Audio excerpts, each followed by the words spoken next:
దేవునికి మహిమ కలుగును గాక, దేవునికి స్తుతి కలుగును గాక. హల్లెలూయా. మంచిది. ఈరోజు వాక్య ధ్యానం కొరకు 84వ కీర్తన 10వ వచనాన్ని మనం చదువుకుందాం. 84వ కీర్తన. హల్లెలూయా.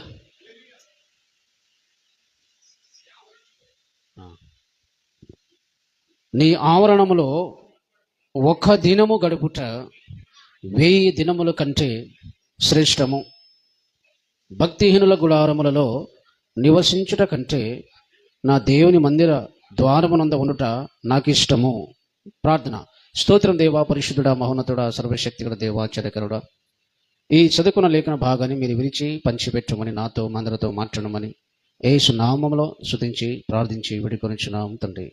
ఆమేన్, ఆమేన్. క్రీస్తునందు దేవుని బిడ్డలారా, శ్రద్ధగా కొద్ది నిమిషాలు దేవుని మాటలు మనం విందాం. అంత వినపడుతుందా మీ అందరికీ? ఆ మాటలు అర్థమవుతుందా గాలికి? హల్లెలూయా. గాలి ఎక్కువ ఉంది. హల్లెలూయా. ఇక్కడ చదువుకున్న లేఖన భాగంలో నీ ఆవరణంలో ఒక దినము గడుపుట 1000 దినముల కంటే శ్రేష్టం అన్నాడు. ఎవరు రాస్తారు ఇది అంటే కోరహు కుమారు. ఈ కోరహు కుమార్ ఎప్పుడు ఉన్నారు అంటే మోసే ఉన్న కాలంలో ఉన్నారు. మోసే భక్తులు ఉన్న కాలంలో వాళ్ళు ఉన్నారు. ప్రత్యక్ష గుడారం ఒకటి ఉంది పాత నిబంధన గ్రంథంలో. అందులో 3 భాగాలుగా మనం చూస్తాం. ఆ ప్రత్యక్ష గుడారం ఒక మందిరం ఎలా ఉంటుందంటే ఫస్ట్ ఆవరణం ఉంటుంది. ఆవరణం దాటగానే మన భాషలో చెప్పిన ఒక డోర్, ఒక తెర ఉంటుంది. ఆ డోర్ ఓపెన్ చేయగానే ఆ ఒక గది ఉంటుంది. ఆ గది పేరు పరిశుద్ధ స్థలము. అందులో సన్నిధి బలరొట్టె ఉంటుంది. అలా అనేక పాత్ర, దీపస్తంభం, అలాగే అక్కడ అనేక పాత్రలు అక్కడ మనకు కనబడతాయి. అది దాటిన తర్వాత ఇంకో డోర్ అంటే ఇంకో తెర ఉంటుంది. ఆ తెర తీయగానే రెండో గదిలో వెళ్తే దానికి అతి పరిశుద్ధ స్థలం. అక్కడ మందసం ఉంటుంది. ఆ మందసం మండ, ఆరోను కర్ర అవన్నీ ఉంటాయి. అలాగే ఆ రాతి పలకలు మీద రాసిన ఆజ్ఞలు అవి ఉంటాయి. అయితే ఇక్కడ కోరహు కుమారులు ఏమంటారంటే అక్కడ అతి పరిశుద్ధ స్థలం ఉంది, దాని తర్వాత పరిశుద్ధ స్థలం ఉంది, లాస్ట్కు ఇక్కడ ప్రారంభంలో ఆవరణం ఉంది. ఏం చెప్పండి? కొన్నిసార్లు మీ ఊర్లో ఇల్లు కట్టేటప్పుడు కొంతమంది పెద్ద ఆవరణం కడతారు. ఏం చేస్తారు? ఆవరణం చుట్టూ గొడవ కట్టి దాని తర్వాత ముందు ఒక పొగనకు ఒక గది వస్తుంది, ఇంకా ముందు పోతే ఇంకో గది వస్తుంది. అలాంటి మోడల్ మాట మనకు అర్థం కావాలంటే. అప్పుడు మోసే కాలం అలాగూ మందిరం కట్టాడు, ప్రత్యక్ష గుడారం. అయితే ఈ కోరహు కుమారులు అప్పుడు ఉన్నారు. మోసే ఉన్న భక్తుడు ఉన్న కాలంలో వీళ్ళు జీవిస్తున్నారు. అయితే వాళ్ళు ఏమంటారంటే ఆవరణములో, దేవుని ఆవరణములో, ప్రత్యక్ష గుడారం ఆవరణములో ఒక దినము గడుపుట 1000 దినాల కంటే శ్రేష్టం అన్నారు. చూడండి ఎంత గొప్ప విషయం. దేవుని మందిరపు ఆవరణములో ఒక్కరోజు గడిపితే 1000 దినాల కంటే, ఈ లోకంలో 1000 దినాల కంటే గొప్పది. అంటే దేవుని సన్నిధి, దేవుని మందిరం అనేది ఎంత ఆశీర్వాదకరమో ఈ మాటను బట్టి మీరు గ్రహించాలి, అర్థం చేసుకోవాలి. 1000 రోజుల్లో ఈ లోకంలో ఎంత బతికినా అంత ఆశీర్వాదం లేదు. కానీ ఆ 1000 దినాల కంటే ఒక్క రోజును దేవుని మందిరం లోపల కాదు, దేవుని మందిరం లోపల కాదు, ఇక్కడ ఆవరణం, ఆవరణంలోనే అంత ఆశీర్వాదం అంటే ఇంకా లోపల మందిరంలో ఇంకా గొప్ప ఆశీర్వాదం. దేవుని మందిరం ఒక ఆవరణం అంత గొప్పది. దేవుని మందిరంలో దేవుడు దిగి వస్తాడు. ఎవరు వస్తారండి? దేవుని మందిరం ఎవరు దిగి వస్తాడు? ఇప్పుడు దేవుని మందిరము అని పాత నిబంధనలో ఉంది. దేవుని మందిరం ఒక ఆవరణం ఉంది. అయితే దేవుని మందిరము అనగా కొత్త నిబంధనల గ్రంథములో, నూతన నిబంధనలో దాని అర్థం వేరు.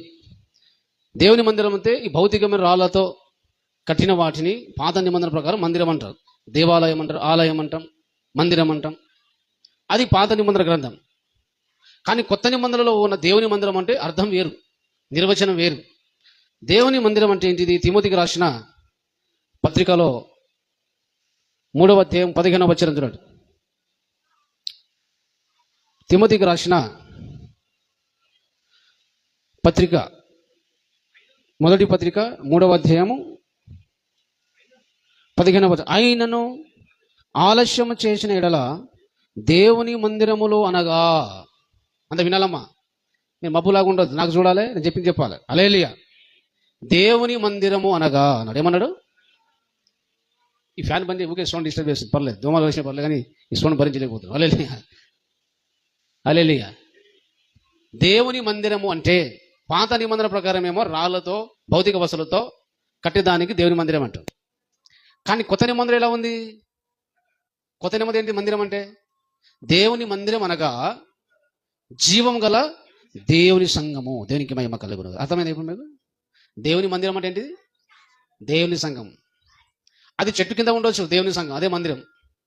ఈ రాళ్ళతో కట్టింది దేవుని మందిరం కాదు. దేవుని నమ్మి బాప్తిసం పొందిన వారు, దేవుని సమాజము ఎక్కడైతే కూడుకుంటారో అదే దేవుని ఆలయము, దేవుని మందిరం. అది కొత్త నిబంధన చెప్తుంది. హల్లెలూయా. అంటే దేవుని సంఘం అనే ఆవరణంలో ఒక దినము గడిపితే అది ఈ లోకంలో 1000 సంవత్సరాల కంటే శ్రేష్టం. ఒక దినం మనం మిస్ అయిపోతే 1000 దినాలు మనం దేవుని సన్నిధిలో దూరమైనట్టే.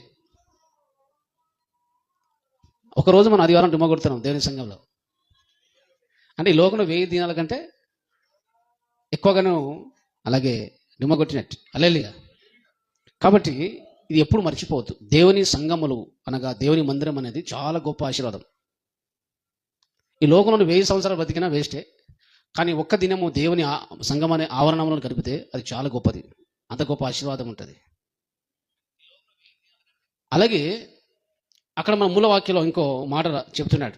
కురహు కుమారులు చెప్తున్నాను, వాళ్ళు గ్రహించారు ఈ లోకంలో 1000 సంవత్సరం మనం బతికినా అంత ఆశీర్వాదం లేదు, కానీ ఒక్క దినము మనము దేవుని సంఘం అనే ఆవరణంలో మందిరంలో గడిపితే అంత గొప్ప ఆశీర్వాదం. అందుకే మనం దేవుని సంఘం వస్తున్నామంటే దేవుని దగ్గర వస్తున్నాం. ఎక్కడ వస్తున్నాం మనము? దేవుని దగ్గర వస్తున్నాం. మీరు అయ్యగారి కోసం కాదు. ఇక్కడ దేవుడు ఉన్నాడు, దేవుని మందిరంలో దేవుని సంఘంలో దేవుడు ఉన్నాడు. దేవుని దగ్గర మనం వస్తున్నాం కనుక దేవునితో ఉన్న స్థలంలో మన మందిరంలో కాకుండా కనీసం ఆ ఆవరణంలో ఉన్నా సరే ఒకరోజు గడిపితే ఈ లోకంలో 1000 సంవత్సరాల కంటే ఎక్కువగా శ్రేష్టమైనది అని చెబుతూ ఇంకో మాట కంటిన్యూ చదండి. 84వ కీర్తన మన మూల వాక్యంలో, భక్తిహీనుల గుడారంలో నివసించుట కంటే నా దేవుని మందిర ద్వారమునొద్ద ఉండుట నాకు ఇష్టం. ఆదివారము దేవుని నమ్మని వారి ఇంట్లో, భక్తి అంటే దేవుడు అంటే భయం భక్తి లేని వారి ఇంట్లో ఉండడం కంటే, లేకపోతే పని చేయడం కంటే, ఉద్యోగం చేయడం కంటే, లేకపోతే మీరు ఇంకేమైనా పని చేయడం కంటే దేవుని మందిరపు ద్వారమునొద్ద గేటు దగ్గర ఉండడం మంచిది అంటాడు. అంటే దేవుని యొక్క మందిరంలో దేవుని సంఘంలో ఎంత గొప్ప ఆశీర్వాదం ఉందో కోరాహు కుమార్ అర్థమైంది. అది నీకు నాకు అర్థం కావాలి. అలా అర్థమైనప్పుడు ఆదివారం డుమ్మ కొట్టం. ఇక మనం అది అర్థమైనప్పుడు ఒక్కరోజు చర్చికి మనం డుమ్మ కొట్టం. డుమ్మ ఎందుకు కొడుతున్నాం మనము అంటే దేవుని మందిరం ఒక ఆశీర్వాదం ఏంటో గొప్పతనం ఏంటో మనకు తెలియదు కాబట్టి. ఈ భక్తి ఉన్న గుడారంలో అలాగే నువ్వు ఇంట్లో నివసించడం కంటే, లేదా మీరు పని చేయడం కంటే, లేదా ఇంకేమైనా పని చేయడం కంటే దేవుని మందిరపు ద్వారం ఆ గేట్ దగ్గర నిలబడడం మంచిది అంటాడు. నాకు ఇష్టం అంటాడు.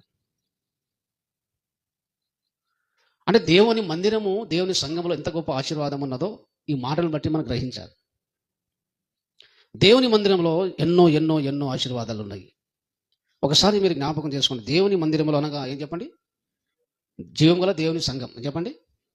పాత నిబంధన మందిరము, కొత్త నిబంధనలో సంఘం అర్థం. ఈ రాళ్ళతో రప్పలతో కట్టిన మందిరంలో ఉండడు. ఎన్నో ఊళ్ళలో ఎన్నో సంఘాలు ఉన్నాయి. దేవుడు ఉన్నాడు అక్కడ? ఉన్నాడండి? ఉంటే కూడా అంత పాపం ఉంటుందా? అంత చెడు కార్యం ఉంటుందా? చాలా మందిరాలు కట్టి పెద్ద పెద్ద చర్చలు ఉన్నాయి. అందులో ఎవరు లేరు? దేవుడు లేడు, దేవుని మహిమ లేదు. అయితే ఈ 23వ కీర్తనలో ఇక్కడ దావీదు భక్తుడు తన వ్యక్తిగత జీవితం గురించి ఒక మాటలు మాట్లాడుతున్నాడు. 6వ వచనం, 23వ కీర్తన 6వ వచనం, నేను బ్రతుకు దినములన్నీ కృపాక్షేమములే నా వెంట వచ్చును అన్నాడు. ఏమన్నాడండి? నా బ్రతుకు దినములంతా ఏమొచ్చును? కృపా క్షేమములే వస్తుంది అన్నాడు. ఎలా వస్తుంది అది అంటే ఇక్కడ అంటున్నాడు, చిరకాలము యెహోవా మందిరములో నేను నివాసము చేసేదను. చిరకాలము ఎక్కడ నివసించేదను? దేవుని మందిరంలో నివసిస్తా కాబట్టి నా వెంట ఏమొస్తుంది? జీవితకాలం ఏమొస్తుంది? బ్రతుకాలం ఏమొస్తుంది? కృపా క్షేమములో. సంఘ సహవాసములో అనగా దేవుని మందిరంలో సహవాసం చేస్తే, క్రమం తప్పకుండా ఉంటే, జీవితకాలం అలాగే నివసిస్తే జీవితకాలం అంతా నీ వెంట ఏమొస్తుంది? కృపా క్షేమం ఇస్తాడు దేవుడు. హల్లెలూయా. మందిరం డుమ్మ కొడితే కృప, దేవుని కృపను మనము పోగొట్టుకుంటాము. దేవుని క్షేమాన్ని మనము కోల్పోతాం. దేవుని మందిరంలో వచ్చే ఆశీర్వాదం ఏంటిది? జీవితకాలం అంతా నమ్మకంగా దేవుని సంఘంలో దేవుని మందిరంలోనే ఉంటే ఈ దేవుడిని కృపా క్షేమమును కలిగిస్తాడు. కాబట్టి దేవుని మందిరంలో రావడం అనేది అంత గొప్ప ఆశీర్వాదం మనకున్నది. నీ జీవితకాలం అంతా క్షేమంగా ఉండన్నా, జీవితకాలం అంతా దేవుని కృపగా ఉన్నా అంటే మీరు నమ్మకంగా జీవితకాలం అంతా దేవుని మందిరంలోనూ ఉండాలి. అలాగే 52వ కీర్తనలో కూడా ఇంకో మాట రాయబడింది. 52వ కీర్తనలో 8వ వచనం చూడండి.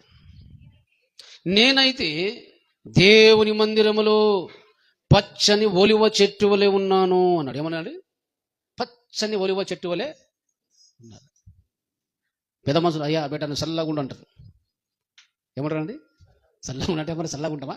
అర్థం ఏంటిది? అది పెద్ద మనుషులు చల్లగుండి పెట్టాను అర్థం ఏంటిది? చెప్పండి. చల్లగుండం అంటే ఇలాంటి కీడు హాని జరగవద్దని మంచిగా ఉండాలని వాళ్ళ ఉద్దేశం. అది అలెలుయా. ఇప్పుడు దేవుని మందిరంలో పచ్చని ఒలివ చెట్టు వలె ఉన్నాను అన్నాడు. చెప్పండి. ఒలివ చెట్టులో పచ్చగా ఉండాలి. పచ్చని ఒలివ చెట్టులాగానే ఉండాలంటే దేవుని మందిరంలో దేవుని సంఘంలో డుమ్మ కొట్టకుండా ఉండాలి. మీరు గుర్తుపెట్టుకోండి, ఎవరైతే ఆదివారం ఎక్కువ డుమ్మ కొడతారో అంత పచ్చ కొడరు దేవుని లాగా, ఎండిపోతారు ఆత్మీయంగా. ఏం చెప్పండి? ఆదివారం డుమ్మ కొట్టడం ద్వారా ఆ వ్యక్తి ఆత్మీయంగా ఎండిపోతాడు. ఆదివారం దేవుని సంఘం డుమ్మ కొట్టడం ద్వారా దేవుని క్షేమాన్ని కోల్పోతాం, దేవుడిచ్చే కృపను కోల్పోతాం. ఆదివారం డుమ్మ కొట్టడం ద్వారా మనిషి ఆత్మీయంగా పచ్చగా ఉంటాడు, ఎండిపోతాడు. దేవుని మందిరంలో నువ్వు నివసిస్తే, నమ్మకంగా దేవుని సంగమానికి నువ్వు నమ్మకంగా వస్తే దేవుడు నీకు ఏం చేస్తాడట? పచ్చని ఒలివ చెట్టులాగా ఉంటాడట. దేనికి మహిమ కలుగునుగాక. మరి ఎండిపోవాలంటే ఏం చేయాలి? ఒలివ చెట్టు. ఎప్పుడైతే దేవుని సంఘాన్ని మనం క్రమం తప్పిపోతామో, డుమ్మ కొడతామో, మనం ఆత్మీయంగా ఎండిపోతాం. ఏమైపోతాం అండి? ఆత్మీయంగా ఏమవుతాం? ఎండిపోతాం మనం. అందుకే మనం పచ్చగా ఉండాలంటే ఆత్మీయంగా, అలాగే నువ్వు దేవుని సన్నిధిలో నమ్మకంగా ఉండాలి. దేనికి మహిమ కలుగునుగాక. హల్లెలూయా.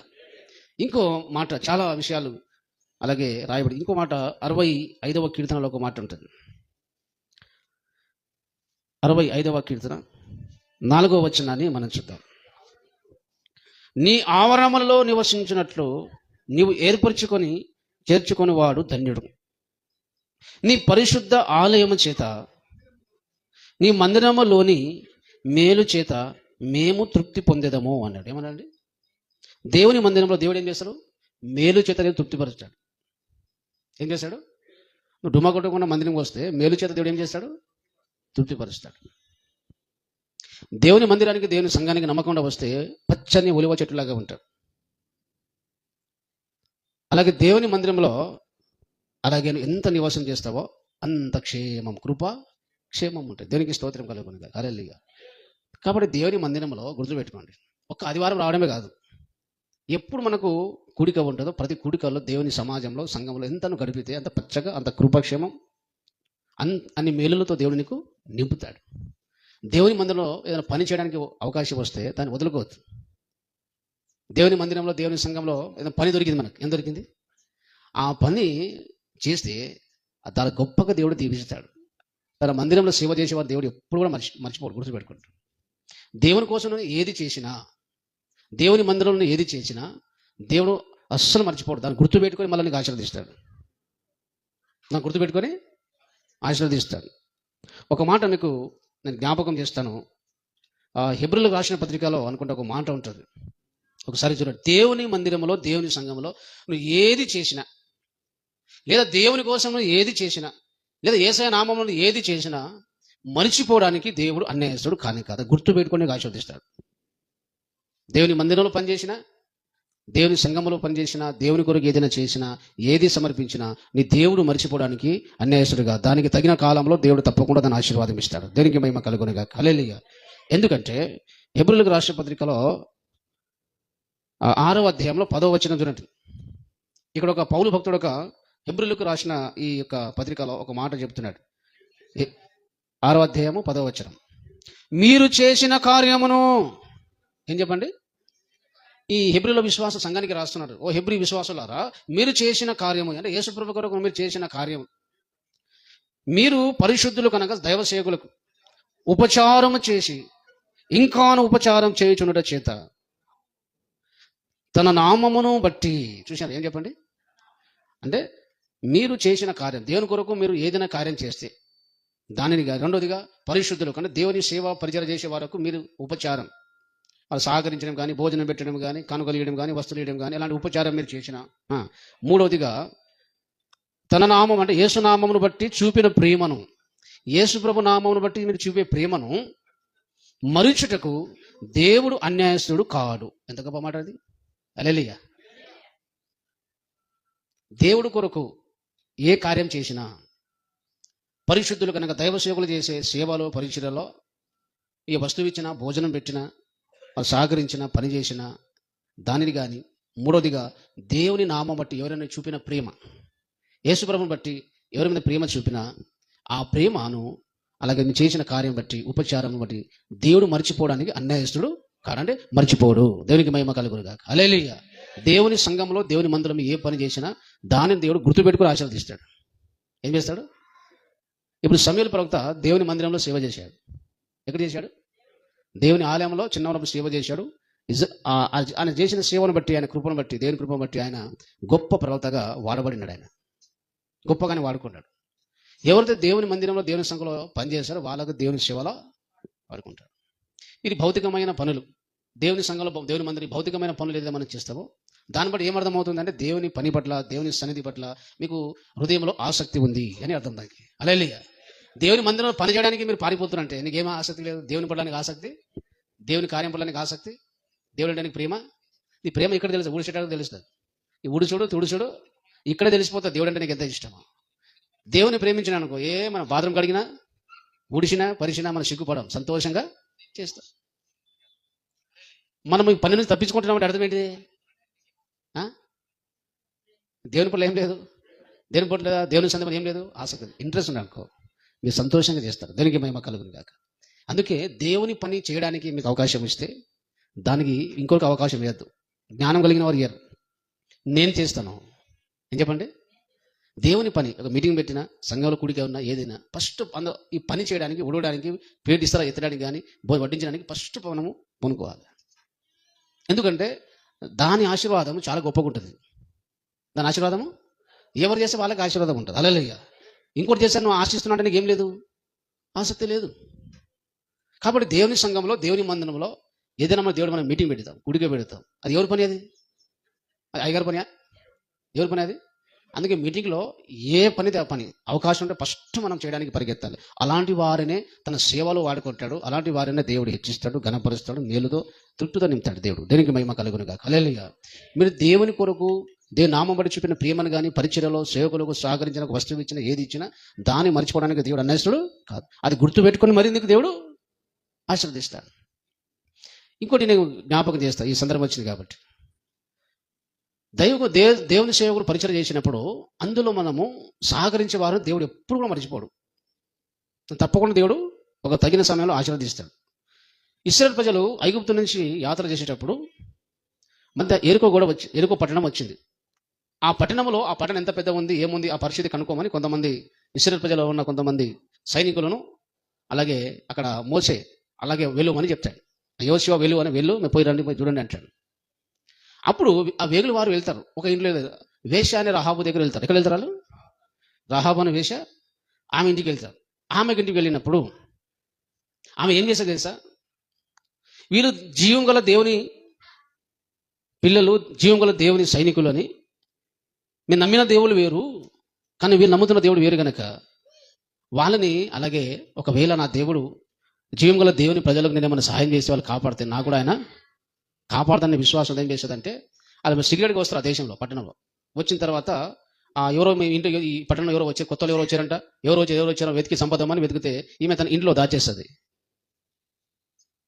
వేరే దేశపోలు ఎవరో, కానీ వాళ్ళు జీవం గల దేవుని పిల్లల వాళ్ళు కనుక, దేవుని సేవకులు కనుక, దేవుని సైనికులు కనుక వారిని దాచితే ఆ జీవం గల దేవుడు కాపాడుతున్న విశ్వాసంతో వాళ్ళు కాపాడితే తర్వాత వచ్చారు ఉన్నారా అంటే లేదంట, దాన్ని కాపాడుతుంది.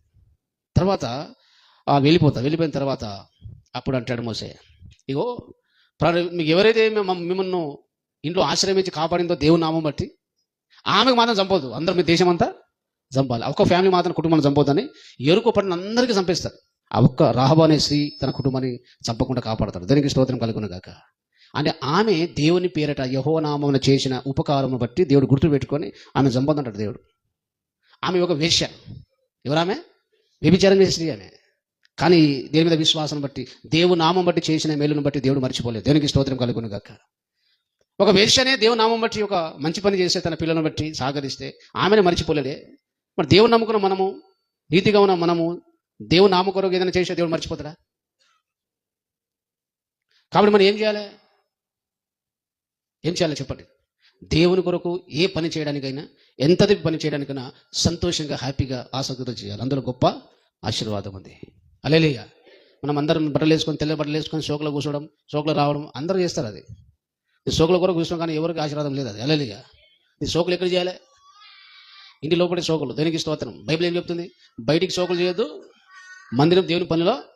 మన షోకులు అంటే నేను ఇక మన మట్టి అంటకుండా నేను జాగ్రత్తగా ఉండాలని చెప్పి ఉండొద్దు. హల్లెలూయా. తగ్గించుకోవాలి దేవుని దగ్గర. మన ఇంట్లో మనం బాత్రూమ్ కడుగుతాం, ఇంకా పిల్లలు మనం బాత్రూమ్ చేసినా కడుగుతాం, ఇంకా ఎంత గలీజ్ ఉన్నా కూడా మనం చేస్తాం.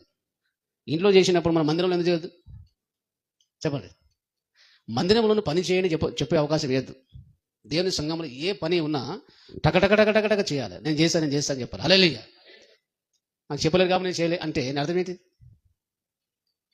చెప్పాను? ఇంకోరు ఈ సంఘం ఎవరిది? మనది. ఈ సంఘము మన తండ్రిది, పరలోక తండ్రిది. అది హల్లెలూయా. ఇది అయ్యగారి సంఘం కాదు. ఇది నేను ఎప్పుడు నా సంఘాన్ని ఎప్పుడు చెప్పున్నాను. ఎవరి సంఘం ఇది? జీవం గల దేవుని సంఘం ఇది. ఆ సంఘంలో నన్ను కాపురిగా నియమించారు. మీరు విశ్వాసులకు ఉన్నారు. హల్లెలూయా. అయ్యగారి సంఘం కాదు ఇది. అయ్యగారి సంఘము కానీ కాదు. హల్లెలూయా. అందుకని ఎవరు రాని చర్చి రాకుండా పోకుండా అన్నాను నేను. వాడు ఎంత శత్రువు ఎందుకంటే దేవుని సంఘం అది. నా సంఘము కానీ కాదు అది. హల్లెలూయా. దేవుని సంఘం, దేవుని ఎవరు రావచ్చు, ఎవరు పోవచ్చు. క్షమించుడు ఆయన, శిక్షించేవాడు ఆయన, ప్రేమించుడు ఆయన. నేను ఎవరో తెలియడానికి. కాబట్టి దేని బిడ్డారా, దేవుని మందిరములో సేవ చేసిన దేవుడు మర్చిపోతాడా? దేవుని కార్యమును మనం చేసినప్పుడు దేవుడు మర్చిపోతాడా? దేవుని పరిచయలో మనం సహకరిస్తే, సేవకుడు సహకరించిన ఒక వస్తువు ఇచ్చాడు, దేవుడు మర్చిపోతాడా? మర్చిపోతాడు. అలాగే రాజుల కింద ఒక స్త్రీ ఉంది. ఎలీషా ప్రవక్త ఆ ప్రాంతం వస్తూ పోతున్నప్పుడు, ఈయన భక్తి కలిగిన దైవజనుడని ఆ దైవ సేవకునికి, అయ్యా ఈ ప్రాంతాలు ఎప్పుడు వచ్చినా మా ఇంట్లో భోజనం చేసి పోవాలి, కానీ భోజనం చేయకుండా పోదన్నదాన్ని. ఒకసారి చూడండి రాజుల గ్రంథంలో 4వ అధ్యాయము, మొదటి రాజుల గ్రంథం అనుకుంటా. ఒకసారి చూడండి 2వ రాజుల గ్రంథం 4వ అధ్యాయము 8వ వచనం చూడండి. అక్కడ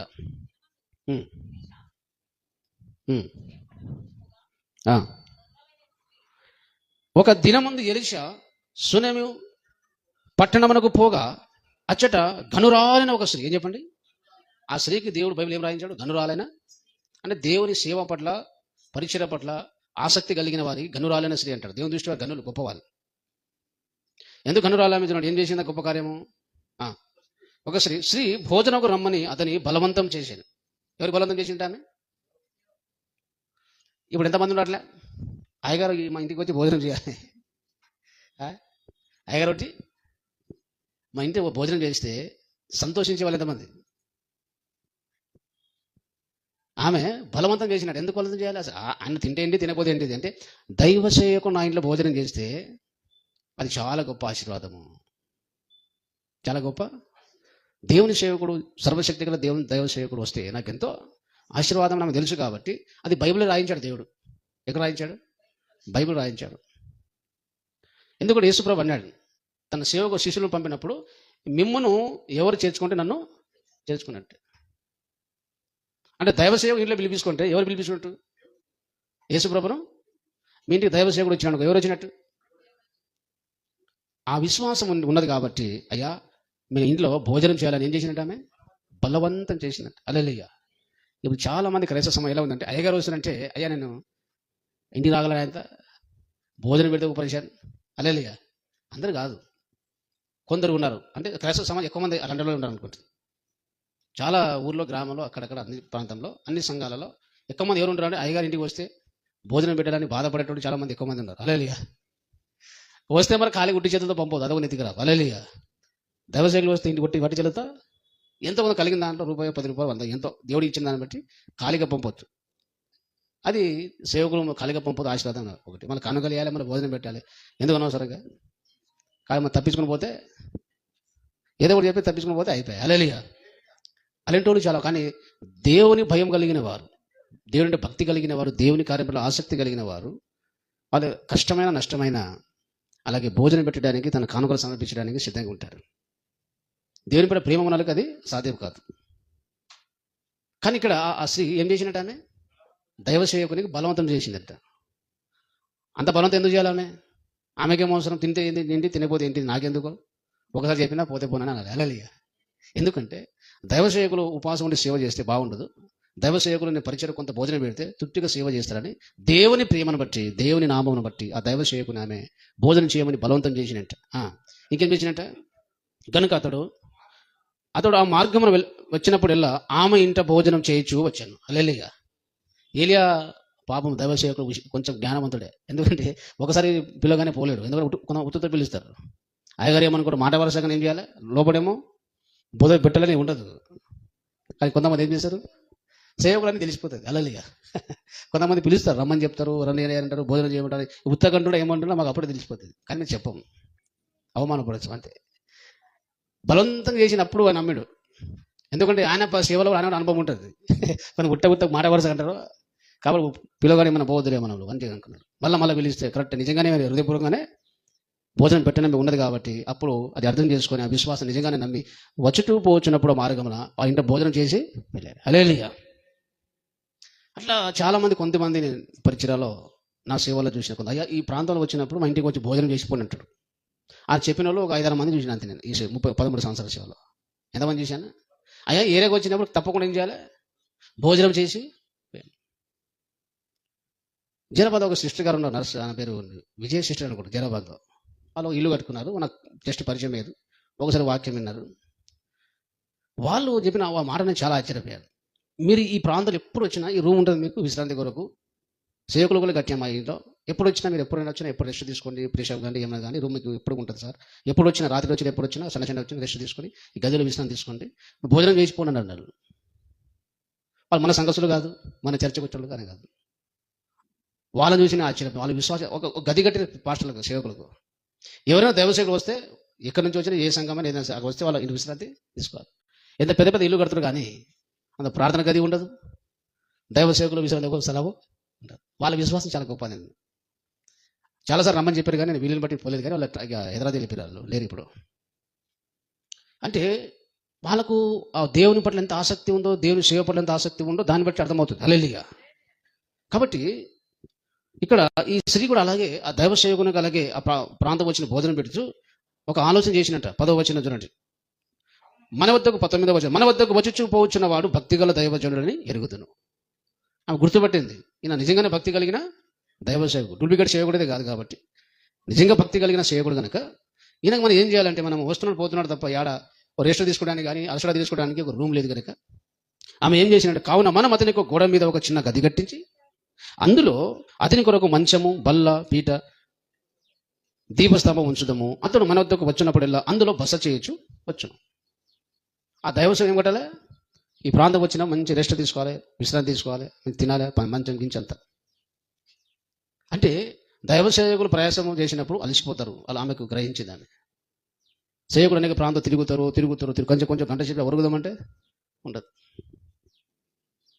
అది మాతో పాటు తిరిగే వాళ్ళకి కొంత అనుభవం ఉంటుంది, వేరే అనుభవం ఉండదు. ఎందుకంటే ఆడ తిరుగుడు కొంచెం ఒక గంట సేపు పొద్దున్న చేసి కాలు నొప్పి, తల నొప్పి, బాడీ పెయిన్స్, కొంచెం విశ్రాంతి తీసుకుందామంటే హరిలాలది బాగా చూసిన అనుభవం ఉంది, బాగా ఎక్కువ అనుభవం. లాంగ్ జర్నీ తిరిగింది కాబట్టి బాడీ మొత్తం మెత్త. పొద్దున్న సాయంత్రం తిరిగి వాక్యం వరకు చెప్పి వరిస్తే బాడీ అంత మెత్తగా అయ్యేది. ఎవరింట్లో పోయి కొంచెం స్థలం ఇస్తే కొంచెం విశ్రాంతి తీసుకుందామని ఎవరిస్తాడు? ఇక మా కార్య చెట్టు కింద ఆడ నాపి మళ్ళీ అయ్యగారు మా సాయంత్రం కలుస్తామమ్మా అని చెప్పాలి. కథ మేము మళ్ళీ బయటికి పోవాలి. ఆడిపోతున్నా అయ్యగారు మళ్ళీ సాయంత్రం పేరు ఉంది మరి రావాలి కదా అనేటోడు ఎవరు లేడు. అప్పటిదాకా మా ఇంట్లో కొంచెం రెస్ట్ తీసుకుని ఆ ఇంట్లో రెస్ట్ తీసుకుంటే చెప్పేటోళ్ళు లేరు. కారులో పండుకొని రెస్ట్ తీసుకొని మళ్ళీ కారు నీళ్ళు మేము ముఖం కొట్టుకొని అట్లా మళ్ళీ ఒక కుడిక ప్రార్థన చేసుకుని అట్లా తిరిగినాం. ఎందుకంటే సేవ పట్ల ఆసక్తి కలిగిన వారికి ఈ జ్ఞానం కలుగుతుంది. అలా దైవ సేవకులను తలసిపోయించిన గారు ప్రయాణం చేసిన గారు కొంచెం రెస్ట్ తీసుకోమని ఆ ఇంట్లో ప్రత్యేకమైన అతిథ్యం చేశారు వాళ్ళు. అయితే వీళ్ళ కొడుకు చనిపోయాడు. చనిపోయాడు. ఈమె ఒక కొడుకు చచ్చిపోతే మరలా దేవుడు ఎలీషా ద్వారా ఆమెను అలాగే పిల్లలు లేరు, తప్పు చెప్పాను. వాళ్ళకు పిల్లలు లేరు. ఏం లేరు చెప్పండి? పిల్లలు లేరంట. 17వ వచనం. పిమ్మట ఆ స్త్రీ గర్భవతి అయి మరుసటి ఏట ఎలీషా తనతో చెప్పిన కాలమున కుమారుని కనెను. దేవుడు ఎలీషా ద్వారా మాట్లాడాడు. ఆమె గర్భం తెరిచాడు. అలాగే అలాగే సంతానం కలిగింది. ఏం కలిగింది చెప్పండి? ఒక కుమారుడు ఇచ్చాడు. దేనికి స్తోత్రం కలుగును గాక. హల్లెలూయా. ఇప్పుడు ఈమె చేసిన మేలును బట్టి దేవుడు ఏం చేశాడు? ఆమె చేసిన ఉపకారం మరిచిన దేవుడు. అలాగే ఆమెకి ఏదైతే కావాలో అది దేవుడు ఇచ్చాడు. దేనికి మహిమ కలుగును గాక.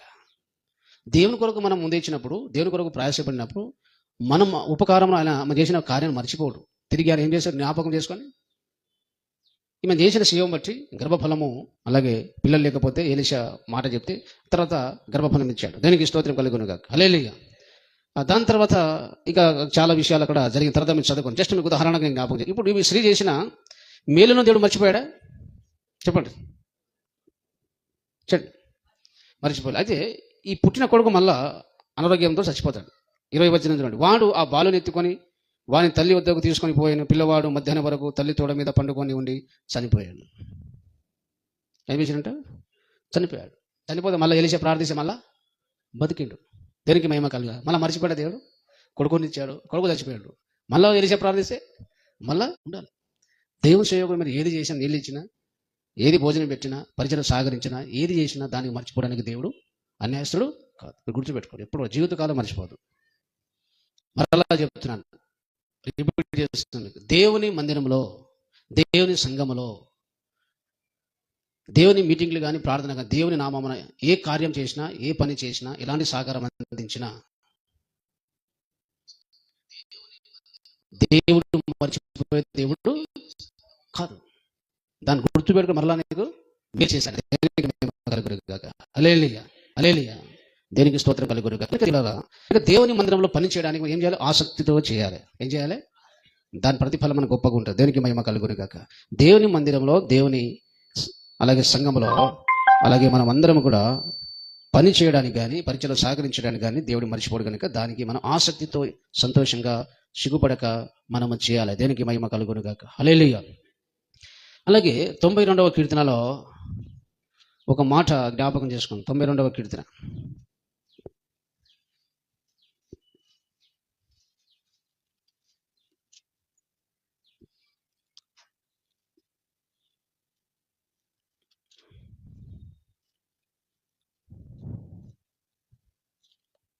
13వ వచనం. యెహోవా మందిరములో నాటబడిన వారి. మందిరం అనగానే ఏం గుర్తు రావాలి మీకు? మందిరం అంటే ఏంటిది అర్థం? సంఘం. అది మర్చిపోదు. పాత నిబంధనలో దేవుని మందిరం అంటే, కొత్త నిబంధనలో దేవుని సంఘం అంటే, దేవుని మందిరములో అంటే దేవుని సంఘంలో నాటబడిన వారే. నాటబడిన వారే అంటే దేవుని సంఘం నమ్మి బాప్తిసం పొంది సంఘంలోనూ ఒక సభ్యునిగా చేరి సంఘంలో స్థిరపడి దాని తర్వాత అలా ఉంటే వారు మన దేవుని ఆవరణములో వర్ధిల్లుదురు అన్నాడు. ఏమన్నాడండి? ఒక సంఘంలో నాటబడాలి. ఒక చెట్టును కానీ, మొక్క కానీ ఒక పొలంలో నాటబడుతుంది. ఇంకో పొలంలో పోతుంది. అది పోతుంది. అది ఏ చెట్టు? ఒక పొలంలో మనం ఒక చెట్టును నాటినాం, వేరే పొలంలో పడుతుంది. అది ఒక సంఘంలో ఒక విశ్వాసి నాటబడితే, రక్షణ పొందితే అక్కడ నువ్వు స్థిరంగా ఉండాలి. ఉండాలి. నాటబడి అట్లాగే ఉంటే నువ్వు వర్ధిల్లుతావు అన్నాడు. ఏమన్నాడండి? అలా నాటబడి సంఘంలో నమ్మకంగా, మందిరం నమ్మకంగా వస్తే నువ్వు వర్ధిల్లుతావు. దేనికి మహిమ కలుగును గాక. హల్లెలూయా. చాలా మంది ఎందుకు వర్ధిల్లరు? సంఘంలో నాటబడతారు కానీ ఆ పొలంలో ఇంకో పొలంలో జంప్ చేస్తుంటారు. వాళ్ళు వర్ధిల్లుతారా? చూడండి, మీరు ఒక చెట్టు మనం నాటినాం, మామిడి చెట్టు మనం ఒక పొలంలో నాటినాం. కొంచెం పెద్ద కాగానే దాన్ని పీకేసి ఇంకో పొలంలో నాటినాం. ఉంటుంది, బతికి ఉంటుంది, చచ్చుతుంది, చదవదు. ఆడపోయినాక మళ్ళీ ఆకలి 2 రోజులు ఉన్న తర్వాత ఆ పొలంకి వెళ్ళి ఇంకో పొలం మార్చుకుంటూ పోతే అది ఎదుగుతుంది? అది పండ్లు ఇస్తుందా? ఇస్తారా చెప్పండి. విశ్వాసులు కూడా ఈ సంఘం ఒక రోజు, ఇంకో సంఘం ఒక రోజు, ఇంకో చర్చి రోజు ఆడే తిరిగితే నువ్వు కూడా అట్లాగే ఫలాలు ఉండదు, వర్ధిల్లుట ఉండదు. నువ్వు వర్ధిల్లాలంటే ఒక సంఘంలో నాటపడాలి, అంటే ఒక సంఘంలో స్థిరపడాలి, నమ్మకంగా మందిరం రావాలి. అప్పుడు నువ్వు వర్ధిల్లుతావు. హల్లెలూయా. చాలామంది ఎందుకు వర్ధిల్లరు? ఒక సంఘంలో స్థిరంగా ఉండదు. ఏదైనా సంఘంలో మనం ఉన్నారనుకో, డుమ్మలు కొడతారు. ఏం కొడతారు? డుమ్మల మీద డుమ్మ కొడితే వర్ధిల్లుతావా? కాబట్టి దేవుని సంఘం, దేవుని మందిరం అనేది చాలా గొప్ప ఆశీర్వాదాలు ఇస్తుంది మనకు. నువ్వు వర్ధిల్లాలంటే, ఆత్మీయ జీవితంలో వర్ధిల్లాలన్నా, అన్ని విషయాలు వర్ధిల్లాలన్నా దేవుని సంఘంలో నాటబడి నమ్మకంగా క్రమం తప్పకుండా దేవుని ఆలయంలో సంఘానికి రావాలి. అప్పుడు వర్ధిల్లుతావు. హల్లెలూయా. ఇప్పుడు చూడండి, దేవుని సన్నిధిలో అనగా దేవుని సంఘంలో ఎలాంటి ఆశీర్వాదం అన్నాడు చెప్పండి. మొట్టమొదటి ఏం చెప్పాను నేను? మొదటి వచనం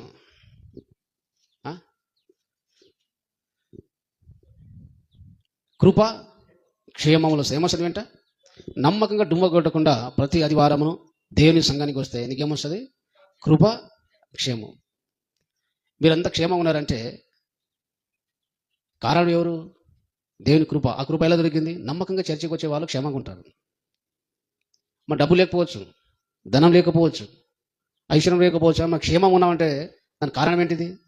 దేవుని మందిరంలో నమ్మకంగా రావడం అనేది కృపాక్షేమం. కొంతమంది డబ్బులు ఉంది కానీ రోగం ఉంది. ఏముంది?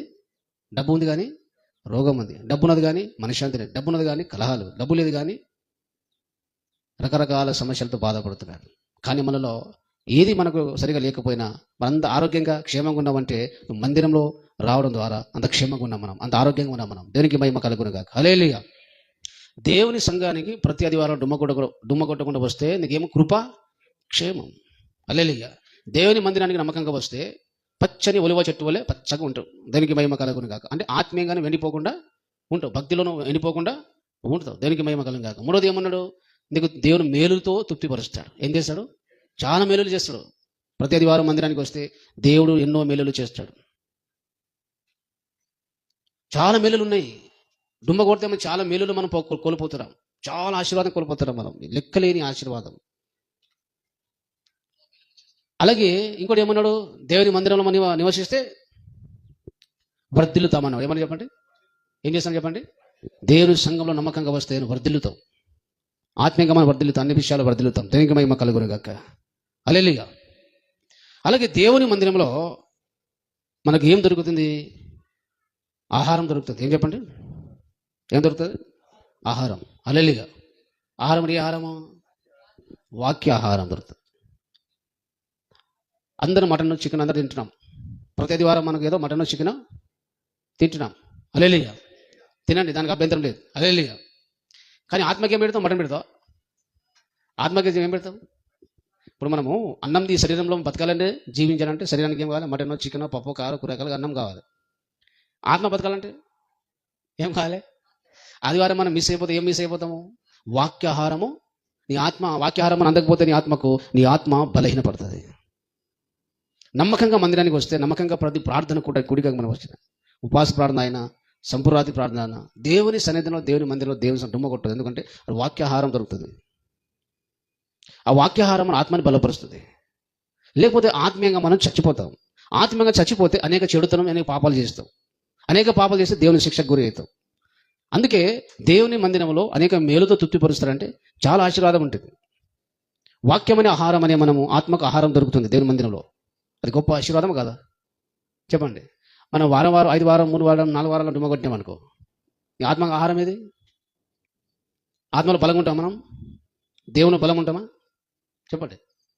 అయితే కొంతమంది ఆహారం తింటారు, కొంతమంది ఆహారం తింటారు, కానీ బలమైన ఆహారం తినకపోతే బలంగా ఉంటామా? అది కూడా ప్రాబ్లమే. అన్నం దొరికింది కానీ అన్నం సరిగా లేదనుకోండి, ఆత్మలో మనం శరీరంగా మనం ఉంటామా? అన్నం తినాలి కానీ బలమైన అన్నం, ఆరోగ్యకరమైన ఫుడ్ తినాలి. కొంతమంది దావత్ పోతారు. హల్లెలూయా. ఆడ దావత్ 5 మేకలు కోసి 6 మేకలు కోసి చాలాసార్లు దావత్ పోతారు. హల్లెలూయా. ఆడ బాగా మాంసం దొరుకుతుంది కానీ మాంసం కొంచెం ఉప్పు కారం కానీ ఆయిల్ ఎక్కువైంది అనుకో, దమేసి కొడుతాడు దొరికిందని. కానీ కడుపులో ఏమవుతుంది? గుడుగుడు సౌండ్ వస్తుంది. ఏమవుతుంది? నన్ను బాగా ఎందుకు చెప్తున్నా అంటే, ఈ బంజారా సహోదరులు మా వాళ్ళు దసరా పండుగ చేస్తారు. దసరా 4 రకాల దసరా, ఒక దసరా కదా వాళ్ళు మాకు 4 రకాల దసరా ఉంటుంది. అన్ని దసరా మేకలు లేని దసరా లేదనుకోండి. హల్లెలూయా. పెద్ద దసరాలో ఇంటికి 3, 4, 2 కనీసం మేకలు వస్తారు. హల్లెలూయా. ఊరంతా వస్తే ఇక ఊరంతా ప్రతి ఇంట్లో ఏముంటుంది? మటనే. ఆ దసరా పండుగలు ఉన్నప్పుడు ఆ బంధువుల దగ్గర ఆడ అందరూ కూడా పోతుర్రి. వచ్చినాక జ్వరమో మోషన్స్ అది అవుతుంది అందరికి. ఎందుకు? ఉడకబేది ఒక్కొక్క రకంగా ఆయిల్ వేసి దాన్ని తింటే ఎక్కడికి ఉంటుంది. ఇప్పుడు ఒక ఊరిలో 5-6 ఇళ్ళు ఉంటాయి మా బంధువులది. నేను పోయినా అనుకో, అందరి దగ్గర కవర్ చేయాలి. అందరు రమ్మని చెప్తారు ప్రేమతో. అందరు ఆదా కొంచెం ఒక పాకులో మటన్, ఆరొక పాకులో 2 కిలోలు అవుతుంది. ఒక ఆయిల్ ఎక్కువ చేస్తారు, కాలం ఎక్కువ చేస్తారు. అయిపోయినాక ఇక నేను ఎవరో ఒక మోషన్స్ అవుతుంది, బాత్రూమ్ అవుతుంది, కడుపు నొప్పి వస్తుంది, తైపడి ఏదో చేసుకుంటారు. కంపల్సరీ సాక్ష్యాలు ఉంటాయి వాళ్ళ దగ్గర. కాబట్టి అది ఫుడ్ మంచిదే కానీ సరిగా లేకపోతే ఏమైతే ఆ శరీరానికి ఏమవుతుంది? అనారోగ్యము. వాక్యము కూడా అపోస్తుల బోధ సత్యవాక్యం వినకపోతే తింటే కూడా ప్రయోజనము లేదు. కల్పన కథలు, బలము లేని వాక్యాలు, సత్యమైన వాక్యం వినకపోతే నువ్వు విన్నా కూడా నీకు ఏం లేదు, ఆత్మకు బలము ఉంటుంది. అందుకే ఏముండాలి, మనం అపోస్తల బోధ యందు ఎడతేయకుండా ఉండాలి. అపోస్తల కార్యం 2వ అధ్యాయము 42 ప్రకారము బాప్తిస్మం పొందిన తర్వాత అపోస్తల బోధ వినాలి, డుమ్మగొట్టకుండా. ఏ బోధ వినాలి మనం? దాని ఇంకో పేరు సత్యమైన వాక్యం, లేదా ఆరోగ్యకరమైన వాక్యం, లేదా దానికి సత్యబోధ అని అంటారు దాని పేర్లు. హల్లెలూయా. ఆరోగ్యకరమైన బోధ, సత్యమైన బోధ, వాక్యానుసారమైన బోధ వింటేనే నీ ఆత్మకు అలాగే బలం కలుగుతుంది. హల్లెలూయా. ఏదో ఒకటి చర్చ కాబట్టి, ఏదో ఒకటి వాక్యం కాబట్టి వింటే, కల్పన కథలు వింటే నీ ఆత్మకి ఏముండదు, ఆత్మలో మనం బలము పొందుకోలేము. ఆత్మలో బలం పొందుకోవాలంటే మరి ఏం వినాలి? సత్యవాక్యము వినాలి. అంటే ప్రతి వారం సత్యవాక్యం ఉన్న సంఘానికి వెళ్ళాలి. హల్లెలూయా. అంత ఒకటి కాదా? అంత ఒకటి కాదు, అంత ఒకటా? చెప్పండి. మీ కూరగాయలు మార్కెట్ పోయినప్పుడు టమాటా తీసుకోవాలి, కిలో తీసుకోవాలనుకో, మనం ఏం చేస్తాం? అంత టమాటానే కాదు, ఎక్కడైనా అక్కడ తీసుకుంటారా? ఏం చేస్తారు మీరు? కొన్ని మెత్తగా ఉంటాయి, రేటు తక్కువ ఉంటుంది, కానీ మెత్తగా మంచి సత్యమైన రేట్ ఎక్కువ ఉంటుంది. ఏదో ఒకటి లేని చెప్పి తీసుకొని పోతారా మీరు? అంత పిచ్చోలా మీరు? మీరు చాలా షార్ప్ ఉన్నారు, చాలా హుషారు మీరు. అలలేయ్యా. అది తిరిగి ఒక కిలో టమాటా కోసం తిరిగి అన్ని షాప్ తిరిగి ఎంత ఉన్నది, ఎట్లా ఉన్నది, ఇక్కడ మంచి ఉన్నది అంటే అన్ని తిరిగినాక అక్కడే ఫస్ట్ వచ్చిన చూడు ఆడి బాగుంది, రేటు తక్కువ ఉంది, మళ్ళీ చాలా గట్టిగా మంచిగా ఉన్నాయని ఆడిపోదాం మనం. ఎందుకు? ఏదో ఒకటి తీసుకుంటే మన ప్రయోజనము లేదు. అదే అలాగే ఏదో ఒక వాక్యం అనేది వింటే ప్రయోజనము లేదు. మనం వినే వాక్యము సత్యంగా ఉండాలి, సత్యమైనది ఉండాలి, వాక్యం ప్రకారం ఉండాలి. హల్లెలూయా. మనం చేస్తున్న వాక్యంలో ఉన్నట్టుగా దాన్ని ఇస్తున్నాం మనం. హల్లెలూయా. ఒక వాక్యం చదివేసి దేశమంతా తిరిగి వచ్చినాం అనుకో, వాళ్ళు ఏం లేదు, సత్యమైన వాక్యము కాదు, అది కల్పన కథలు కాదు. ప్రతి ఆదివారం వాక్యం వింటే నీ ఆత్మ బలపడుతుంది. నీ ఆత్మ బలపడుతుంది. ఆత్మ బలపడితే నువ్వు శ్రమలను జయించగలుగుతావు, శోధనను జయించగలుగుతావు, కష్టాలను జయించగలుగుతావు, పాపాన్ని జయించగలుగుతావు. ఆత్మ బలహీన పడిన కొద్దీ అన్నిటి విషయాలు ఓడిపోతావు. అన్నిటిని జయించాలంటే ఏముండాలి? నీ ఆత్మకు బలమైన వాక్యము కావాలి. అది ఎక్కడంటే అక్కడ దొరకదు మరి, అది. హల్లెలూయా. కాబట్టి దాన్ని మనం పరిశోధించి తెలుసుకొని ఆ వాక్యంలో మనం స్థిరపడాలి. హల్లెలూయా. కాబట్టి ప్రతి ఆదివారం మందిరంలో సంఘంలో రావడం ద్వారా ఏం ఆశీర్వాదం వస్తుందో చెప్పండి? వాక్యం అనే ఆహారము దొరుకుతుంది మనకు. దేవునికి స్తోత్రం కలుగును గాక. హల్లెలూయా. అలాగే దేవుని సన్నిధికి మనం వచ్చినప్పుడు అలాగే మనం ప్రభు బల్ల తీసుకుంటాం. ఏం తీసుకుంటామండి? ఆదివారం ఏం తీసుకుంటాం? అందరు చెప్పాలి. ప్రభు బల్ల తీసుకుంటాం. ప్రభు ఒక బల్ల తీసుకుంటే మనకి ఎన్ని ఆశీర్వాదం ఉన్నది? చాలా ఆశీర్వాదము ఉన్నది. ప్రభు బలం ముందు మనము ప్రతి మనుషుడు ఏం చేస్తాము? మనం పరీక్షించుకుంటాం. ఏం చేసుకుంటాం? ప్రతి ఆదివారం మనం బల్ల ఇస్తాం. ప్రతి ఆదివారం మనం బల్లలో పాలు పొందుతాం. బల్లలో పాలు పొందడం ద్వారా మనకు ఎన్ని ఆశీర్వాదం ఉంటుంది? ఎన్ని ఉంటుంది? ఎన్ని చెప్తే 6 చెప్పినానుకో సమస్య, 7 చెప్తే ఇంకా సమస్య. హల్లెలూయా. కాబట్టి చాలా ఉన్నాయి. దేనికి స్తోత్రం. హల్లెలూయా. దొరికి మహిమ కలుగును గాక. హల్లెలూయా. అయిపోయింది ప్రసంగం. దేనికి స్తోత్రం. హల్లెలూయా. ప్రభు బల్ల ప్రతి ఆదివారం మనం తీసుకుంటాం. అంటే ప్రతి ఆదివారం వచ్చిన బల్ల తీసుకుంటే నీకు ఎన్ని ఆశీర్వాదం ఉన్నదో చూడండి. మొట్టమొదటి ఆశీర్వాదం ఏమిటి? మనము బలలో పాల్పొంద ముందు ప్రతి విశ్వాసి మన పాపాలు ఒప్పుకుంటాం. ఏం చేసుకుంటాం అంటే ఈ గత వారం నుంచి వారం వరకు ఏదైనా మాటలో కానీ, ప్రవర్తనలో కానీ, క్రియలో కానీ ఆజ్ఞ తప్పి ఏదైనా విషయం తప్పిపోతే, మిస్టేక్ చేస్తే దాన్ని ఒప్పుకొని క్షమాపణ అడుగుతాం. అని మా మనుషులం కనుక, పాపం లోకంలో ఉన్నా కనుక ఏదో ఒక మిస్టేక్, ఏదో మనం వ్యభిచారమో, దొంగతనమో, త్రాగుడంతా చేయం. కానీ ఇంకేదైనా మనం ఏదో విషయంలో తప్పిపోతాం కాబట్టి ఏదైనా పొరపాటు ఉంటే దాన్ని సరి చేసుకొని ఒప్పుకొని క్షమాపణ పొంది దానికి మనము యేసు రక్తంలో కడుక్కుంటాం. యేసు రక్తంలో కడుక్కుంటాం. మన దేవుడు పవిత్రునిగా చేస్తాడు. అలాగే మొదటి కొరింథీయులకు రాసిన పత్రిక 11వ అధ్యాయము 28వ వచనంలో అక్కడ అంటాడు, బల్ల తీసుకోక ముందు ప్రతి మనిషి తను తాను పరీక్షించుకోవాలన్నాడు. కాబట్టి ప్రతి మనుష్యుడు తను తాను పరీక్షించుకొనవలెను. అలాగూ చేసి ఆ రొట్టెని తిని ఆ పాత్రలనేది బలలో పాలు పొందక ముందు ఏం చేయాలి? మనం పరీక్షించుకోవాలి. ఏం చెప్పండి? చాలా మంది మీరు మిస్టేక్ చేస్తున్నారు. చాలా మంది, కొంతమంది ప్రార్థన చేస్తలేరు. మీరు చాలా తప్పు చేస్తున్నారు. బల్లలను సరిగ్గా పాలు పొందకపోతే కూడా దేవుడు శిక్షిస్తాడు. ఏదో స్తోత్రం వేసే క్షమించబడి అట్లా కాదు. పశ్చాత్తాపడి సరిగ్గా పరీక్షించుకొని మన పాపలు ఒప్పుకొని క్షమాపణ పొంది జాగ్రత్తగా ఒప్పుకొని అలాగే మనము బల్లలో పాలు పొందాలి. పాపలు సరిగ్గా ఒప్పుకోకుండా ఇది యేసు ప్రభు శరీరం రక్తమని మనము నమ్మకుండా, గ్రహించకుండా స్తోత్రం చెప్పి దబదబా తింటే ఏమైతే తెలుసా? ఈ కొరింథీ సంఘం చేసిన తప్పు ఏంటో తెలుసా? పాపలు ఒప్పుకోలేదు. ఏం చేయలేదు? వాళ్ళు తను తాను పరీక్షించుకోవాలి. పరీక్ష అంటే పోయిన సంధ్య నుంచి ఇప్పటిదాకా ఇక్కడ మాటలో కానీ, ప్రవర్తనలో కానీ, క్రియలో ఏదైనా మిస్టేక్ చేసినామా అవన్నీ మనం పొరపాటు ఉంటే ఒప్పుకొని క్షమాపణ అడిగి ప్రభుని కడుగుమని ప్రార్థించి తర్వాత తీసుకోవాలి. పాపలు ఒప్పుకోలేడు, పరీక్ష చేసుకోలేరు.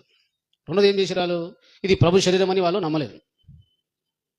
చూడండి ఇక్కడ 29వ వచనం. ప్రభు శరీరమని వివేచింపక తిని త్రాగువాడు తనకు శిక్ష విధి కలుగుటకే తిని త్రాగుచున్నాడు. ప్రభు శరీరం అని వివేచింపక, ఏం చెప్పండి? ఈ రొట్టె అంటే మామూలు రొట్టె కాదు, ఇది ప్రసాదం కాదు, ఇది ప్రభు శరీరము. ఏం చెప్పండి? ఈ పరిశుద్ధమైనది, జీవం కలిగి ప్రభు శరీరం, ఇది ప్రభు రక్తం అని వివేచించి అర్థం చేసుకొని అప్పుడు మనము తిని త్రాగాలి. ఈ ప్రభు శరీరం, ప్రభు రక్తం అని అర్థం చేసుకోకుండా ఏదో ప్రసాదం లాగా రొట్టెలాగా దబదబా తిన్నామనుకో, నీకు శిక్ష విధి అన్నాడు. ఏమన్నాడు? శిక్షిస్తాడు. అలాగే ఈ కొరింథీలో ఉన్న విశ్వాసులు ఏం చేశారంటే తెలుసా? బల సంఘం వేయగానే పాపలు ఒప్పుకోకుండా దబదబ తిన్నారంట. ఇది మామ రొట్టెలాగా తిన్నారు తప్ప ఇది యేసు ప్రభు శరీరం అని వాళ్ళు వివేచించకుండా, యేసు ప్రభు శరీరం రక్తం నమ్మకుండా దబదబ తినేశారంట. అప్పుడు దేవుడు ఏం చేశాడంట? 30వ వచనం. ఎందువలన మీరు పాపాన్ని సరిగా పరీక్షించుకోలేరు, ప్రభు శరీరం అని రక్తం అని నమ్మలేరు, అట్లాగే ఏదో ప్రశాంతంలాగా దబదబ తిన్నారు కాబట్టి ఇందువలన ఏమైంది? మీలో అనేకులు బలహీనులు అయిపోయారంట. ఏమైపోయారు?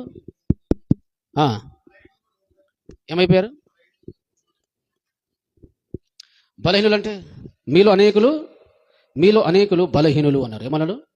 బలహీనులు అంటే బాడీ మెత్తగా అయిపోయిందంట. ఏమైందంట? ఏందన్నా బాడీ మెత్తగా ఉన్నదన్నా, అన్నం సరిగ్గా అన్నం తింటాం, లేదంటే 3 పూటలు తింటున్నా కానీ మటన్ చికెన్ అన్ని తింటున్నా కానీ బాడీ మెత్తగా ఉంది. ఎందుకు బాడీ మెత్తగా ఉంది అంటే పౌలు చెప్తాను, మీలో చాలామంది బాడీ మెత్తగా అయిపోయిందయ్యా, మీరు సరిగ్గా బల్ల తీసుకునేటప్పుడు ఈ ప్రభు శరీరం అని మీరు నమ్మడం లేదు, సరిగ్గా మీరు పరీక్షించుకోవడం లేదు, దబదబా తొందరపడి తింటున్నారు కనుక దేవుడు మీకు శిక్షించాడు. మీలో చాలా మందికి బలహీనతలు పెట్టాడు దేవుడు. ఇంకేం పెట్టాడు? రోగులు, కొంతమంది రోగం పెట్టేశారు, చాలా మంది నిద్రించున్నారంటే చాలా చంపేశాడు దేవుడు. సంఘంలో చాలామంది చనిపోయారు. ఎందుకు చనిపోయారు? ఇది పాపలు సరిగ్గా ఒప్పుకోకుండా తిన్నందుకు, అలాగే ఇది ప్రభు శరీరం రక్తం అని అర్థం చేసుకోకుండా తిన్నందుకు చాలామంది సంఘంలో విశ్వాసం చచ్చిపోయారు. కొంతమంది రోగం వచ్చేసి, కొంతమంది బలహీనలు అయిపోయారు. మీరు చెప్పాలి, ఇప్పుడు ప్రభు శరీర రక్తం మనం నిర్లక్ష్యం చేయొచ్చా? అందుకని ఏం చెప్తున్నా, మీరు వాక్యం చెప్పేటప్పుడు కానీ బలలో పొందేటప్పుడు కానీ బయటికి పోదు. ఏం చేయదు? మనంతా కష్టపడి చర్చికి వచ్చి ఒక 10 నిమిషాలు బయటికి పోయి మళ్ళీ వచ్చి మళ్ళీ 10 నిమిషాలు బయటికి పోయి, నీ వాక్యం అర్థమైందా? మొత్తం నీకు అర్థం కాదు. అంటే నీకు ఏమున్నది? నీకు నేనేదో డ్యూటీ లాగా అటెండ్ చేయాలి. చర్చికి పోయినా బసవనా అంటే పోయినా, కూర్చున్నా బసవనా అంటే కూర్చున్నా, వచ్చినా బసవనా అంటే అంతే. దానికోసం వస్తే చర్చికి రావద్దు. ఏదో సీరియస్ మ్యాటర్, అత్యవసరంగా ఏదో రియల్గా ఉంటే తప్ప మన వాక్యం చెప్పేటప్పుడు కానీ బల్ల తీసుకునేటప్పుడు కానీ బయటికి పోదు. చాలామంది ఏం చేస్తారు? బల్ల తీసుకుంటే బయటికి పోతారు. ఏం చేస్తారు? ఈ బల్ల ఉండదు, 5 నిమిషాలు టైం ఉంటుంది. ఎంత టైం ఉంటుంది? మనం పరీక్షించుకోవడానికి పాపలు కూడా 5 నిమిషాలు టైం ఇస్తాం. ఆ 5 నిమిషాలు బయట పోయినా కానీ వచ్చేటప్పుడు వచ్చి ధర తీసుకుంటే ఏమవుతుంది? గబగబా తింటావు కానీ దేవుడు ఏం చేస్తాడు? శిక్షిస్తాడు. అందుకే బల్ల తీసుకునేటప్పుడు ఇక్కడ పోవద్దు. సరిగ్గా పాపం ఒప్పుకోవాలా, సరిగ్గా నేను పొరపాటు ఒప్పుకొని క్షమించమని పశ్చాత్తాపడి ఏడిచి హృదయపూర్వకంగా ప్రార్థించి క్షమాపణ పొందిన తర్వాత నువ్వు బల్లలో పాలు పొందాలి. ఒక ప్రసాదం లాగా దబ హైందవ సోదరులు ఏగానే తొండ వేసుకుంటారు. హల్లెలూయా. ఏగానే లడ్డులు ఇచ్చిన అనుకోరు, వాళ్ళు ఏం చేశారు? పాపం తింటారు సార్. మనది ఎట్లా కాదు, ఈ ప్రసాదం కాదు. హల్లెలూయా. మనది సరిగ్గా పాపం ఒప్పుకొని బల్లలో పాలు పొందాలి. హల్లెలూయా. కాబట్టి ప్రతి ఆదివారం బల్లలో పాలు పొందేటప్పుడు ఇది యేసు ప్రభు శరీరము రక్తము, ఇది పవిత్రమైన కార్యమని మనం గ్రహించి ఈ పాపలు సరిగ్గా ఒప్పుకున్న తర్వాతనే బల్లలో పాలు పొందాలి. హల్లెలూయా. అందరు ప్రార్థిస్తున్నాను, దిక్కు చూస్తున్నాను అనుకో, అంటే అర్థం ఏంటిది? అని కళ్ళు తెరిచి ప్రార్థించి ఎవరన్నా అర్థం చేసుకోవాలన్నా, లేకపోతే ఏదో మటన్ చికెన్ గురించి ఆలోచన చేసుకోవాలన్నా, ఏమనుకోవాలి? హల్లెలూయా. కళ్ళు తెరవద్దు. మీరు ఏం చేయాలి? ప్రార్థించడం. కళ్ళు తీసి, కళ్ళు అంటే ఎందుకు మూసుకోవాలి? కళ్ళు ఇలా చూసిన అనుకో, అలా ఒక పురుగు కనబడుతుంది, బల్లి కనబడుతుంది, అట్లా మొత్తం లాస్ట్ ఎక్కడ వెళ్ళిపోతాం మనం. హల్లెలూయా. ఈ లోకానికి మనం దూరం అయిపోవాలి ప్రార్థనలో. హల్లెలూయా. కాబట్టి బల్లను మనం చాలా భయము భక్తితో పాపాలు ఒప్పుకొని ప్రభు శరీరం ప్రభు రక్తం అని అర్థం చేసుకొని తీసుకుంటే నీకు గొప్ప ఆశీర్వాదం వస్తుంది. హల్లెలూయా. అంటే బల్లలో పాలు పొందే ముందు ప్రతి ఆదివారమును మందిరానికి వచ్చి బల్లలో పాలు పొందితే నీకు కలిగే గొప్ప ఆశీర్వాదం ఏంటో తెలుసా? దేవుని సంఘంలో నీ పాపాలు క్షమించబడతాయి, నువ్వు పరిశుద్ధుడవుతావు. ఏమవుతావు? మన ప్రతి ఆదివారం వచ్చి మన పాపాలను పరీక్షిస్తున్నాం లేదా? మన పొరపాటును సరి చేసుకుంటాం లేదా? మన ఆశీర్వాదం కదా అది. 5-6 వారం అట్లాగే ఇంట్లో ఉంటే యేసు రక్తంతో కడగబడతాను. ప్రతి ఆదివారము మందిరం వచ్చి బల్ల తీసుకుంటే యేసు రక్తము చేతను కడగబడతాం. ఎంత గొప్ప ఆశీర్వాదం అది. ఈ పాపమైన మురికితో కడుక్కుంటున్నాం. గొప్ప ఆశీర్వాదం కదా అది. అలా డుమ్మ కొడితే మురికింది అట్లాగే అంటించుకుంటాం. రెండవ ఆశీర్వాదం ఏంటంటే బలలో పాలు పొందేటప్పుడు పాలు పొందే ముందు మనం ప్రతి ఒక్కరు తన పాపాన్ని ఒప్పుకుంటాం. ఏం చేస్తాం? పాపను ఒప్పుకొని విడిచిపెడతాం. పాపను ఒప్పుకొని విడిచిపెట్టినప్పుడు దేవుడికి క్షమించిన తర్వాత పరలోకం పోయిన తర్వాత లెక్క ఉండదు. ఇక్కడ ఏ తప్పులేదు ఒప్పుకుంటావో, క్షమాపణ పొందుకుంటావో, పరలోకం పోయిన తర్వాత లెక్క అడగడు దేవుడు. ఒప్పుకున్న పాపాలు పరలోకము లెక్క అడగడు. దానికి ఏమైనా శిక్ష లేదు. పాపను ఒప్పుకొని మనం క్షమాపణ పాపలు ఒప్పుకుంటే విడిచిపెడుతున్నాం కాబట్టి దేవుడు పరలోకమైన తర్వాత ఈ పాపను మళ్ళీ గుర్తు చేయడు. ఇక ఒప్పుకున్నాం విడిచిపెట్టినాం కాబట్టి దేవుడు కూడా దానికి క్షమించి మర్చిపోతాడు. అంటే అక్కడ తీర్పు దగ్గర, న్యాయపీఠం దగ్గర మనము అలాగే శిక్ష పొందకుండా, సిగ్గు పొందకుండా అలాగే పొందే అవకాశం దేవుని సంఘం, దేవుని మందిరంలో అవకాశం దొరుకుతుంది మనకు. దేవుని మందిరంలో ఒప్పుకొని ఏది తప్పు విడిచిపెడుతున్నావో దానిని మరలా మనం పరలోకంలో తీర్పు దినమున న్యాయపీఠం దగ్గర మనము లెక్క అడగడు. దాన్ని తప్పించుకుంటాం మనం. ఎంత గొప్ప ఆశీర్వాదం అది. వారం వారం నెలలు మనము డుమ్మ కొడితే ఎంత మురికి అంటించుకుంటున్నాము, ఎన్ని ఆశీర్వాదం పోగొట్టుకుంటున్నాం చూడండి. కాబట్టి అది బల్ల ద్వారా రెండు ఆశీర్వాదం. ఒకటేమో మన పాపను కడుక్కుంటాం, రెండోదేమో ఇక్కడ ఒప్పుకొని విడిచిపెట్టిన తప్పును పరలోకంలో మనము లెక్క తీర్పును తప్పించుకుంటున్నాం. అందుకే ఈ వచనం అంటాడు చూడండి. ఇక్కడ అంటున్నాడు 31వ వచనం, అయితే మనలను మనమే విమర్శించుకునే ఎడల. మనను మనమే విమర్శించుకోవడం అంటే మనలో తప్పులు మనం ఒప్పుకొని దాన్ని అసహించుకొని విడిచిపెట్టడం. అలా విమర్శించుకుంటే తీర్పు పొందము. బల్ల కంటే ముందు తప్పును ఒప్పుకొని విడిచిపెట్టినవే ఆ తప్పును బట్టి తీర్పు ఉండదు, శిక్ష ఉండదు ఇక పరలోకమైనాక. ఇంత గొప్ప ఆశీర్వాదం ఎక్కడ దొరుకుతుంది? దేవుని సంఘంలో నీకు దొరుకుతుంది. ఒక ఆదివారం డుమ్మ కొడితే ఎంత నష్టమో మీరు ఆలోచన చేయండి. మూడో ఆశీర్వాదం ఏంటంటే బల్ల ద్వారా మనలో దేవుని జీవం వస్తుంది. ఏమొస్తుంది?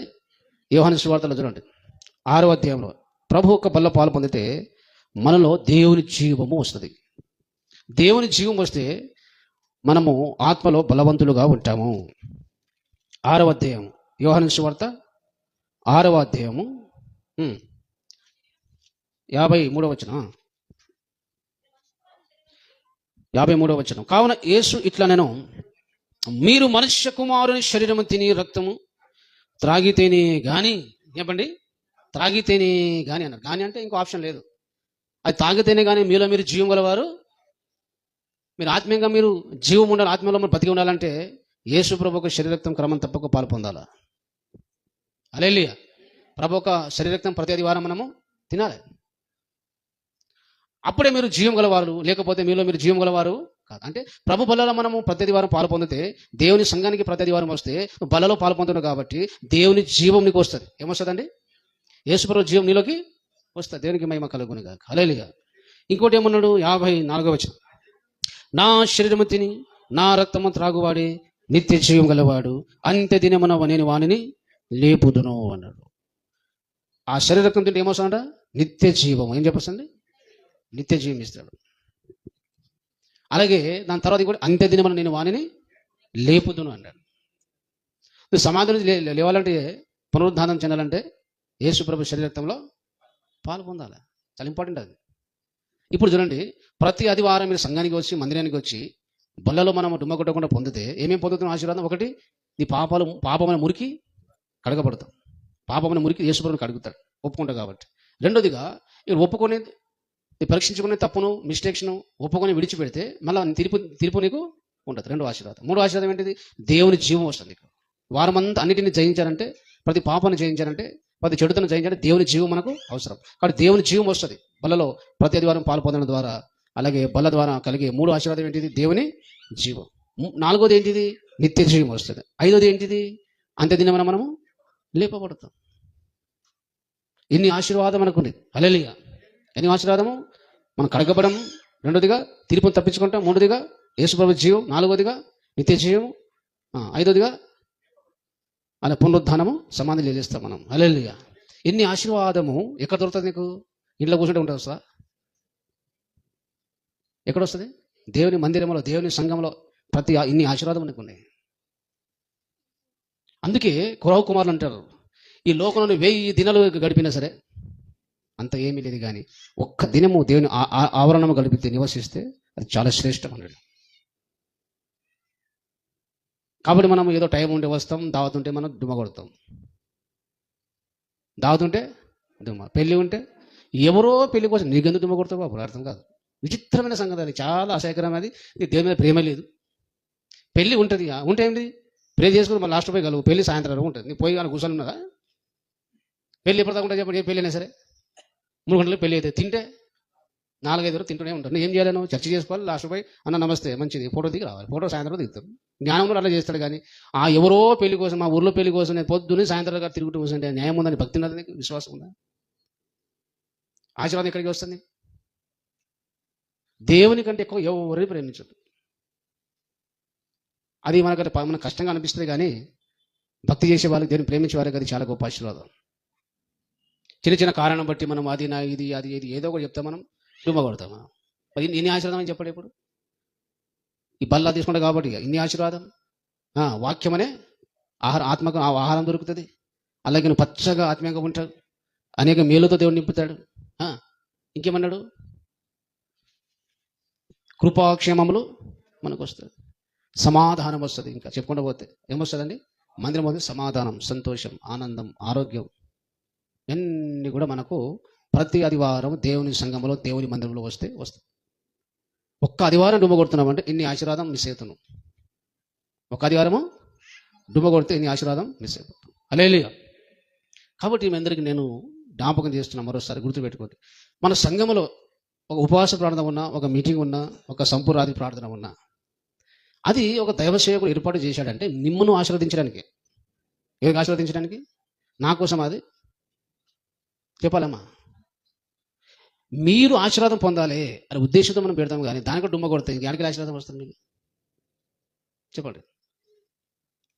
మరి ఒక సంఘంలో నాటబడినామంటే ఆ సంఘంలో ఏ కార్యక్రమం ఉన్నా అన్ని వదులుకొని అందులో అటెండ్ కావాలి. ఎందుకంటే అది నిన్ను ఆశీర్వదించడానికి దేవుడు నియమించాడు. అది చాలా మంది ఎప్పుడైతే మీటింగ్ ఉంటుందో అప్పుడే రారు, ఎందుకంటే దేవుని ఆశీర్వాదం మిస్ అయిపోతారు.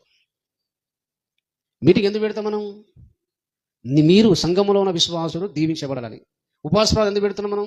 సంఘంలో ఉన్న విశ్వాసులు ప్రతి ఒక్కరు దీవించబడాలి, బలపరచబడాలని.